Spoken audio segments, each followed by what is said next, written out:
Nous sommes dans le quartier de Bellefontaine,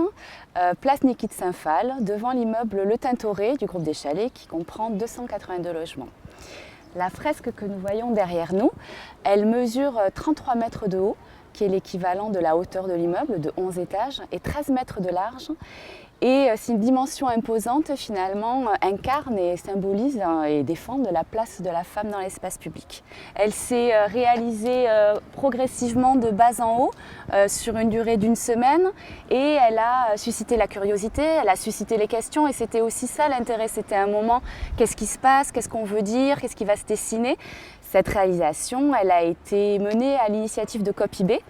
qui est une nouvelle entité qui a été créée par les 3 bailleurs sociaux présents sur le quartier, les 3 bailleurs sociaux historiques présents à Rennery et à Bellefontaine, donc le groupe des Chalets, SA Patrimoine Languedocienne et Tous Métropole Habitat, pour développer des actions collectives au bénéfice des habitants et au bénéfice de ces quartiers. Elle a été réalisée par un duo d'artistes qui s'appelle Sismic Azote et elle a été aussi bien sûr l'occasion de travailler avec les habitants par le biais d'ateliers participatifs et par le biais aussi d'une participation à certains sur le début de la réalisation de la fresque. Ce qui est important, c'est qu'on amène la culture dans ces quartiers et aussi on est toujours sur l'objectif pour le groupe des Chalets d'impliquer les habitants dans nos actions et surtout de développer